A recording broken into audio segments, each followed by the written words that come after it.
Today நம்ம என்ன வீடியோல பார்க்க போறோம்னா, ஹோஸ் எப்படி சேஞ்ச் பண்ணது பார்க்கலாம். இது ஒரு 2 இன் 1 செட்டப்ப பிளம்பர் வச்சு ரெடி பண்ணியிருக்கேன்.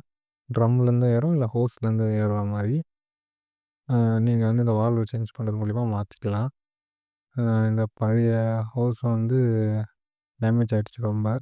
இத வந்து புது ஹோஸ் வாங்கியிருக்கேன். இதில 2 எஸ்எஸ் கிளாம்ப் போட்டுக்கோங்க.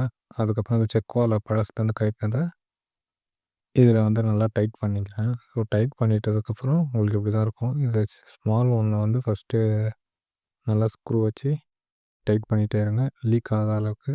நான் சேஃப்டிக்கு 2 போட்டிருக்கேன். ஸோ இப்படி தான் இருக்கும். இதுக்கப்புறம் நம்ம என்ன பண்ணணும்னா, அத பக்கெட்டில போட்டுட்டு அதுக்கு அங்கேருந்து ஹோஸ இந்த ஜாயிண்ட்டுக்கு எடுத்துட்டு வந்து இங்கே ஜாயின் பண்ணணும்.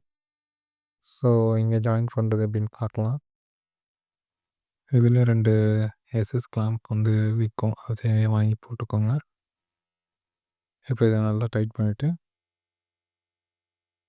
அந்த 2 எஸ்எஸ் கிளாம்பை இதில் வந்து ஸ்க்ரூ பண்ணிக்கோங்க.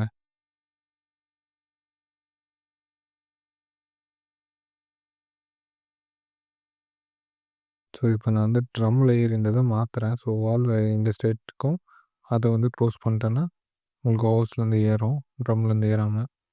இப்போ ப்ரெஷர் செக் பண்ணல, ப்ரெஷர் இருக்குது. அப்படி இல்லைன்னா நீங்கள் இங்கே தண்ணி ஊற்றிட்டிங்கன்னா சரியாயிடும். சுவிட்சை போட்டு இப்போ பார்த்தீங்கன்னா இங்கே ஏறுது. தேங்க்யூ.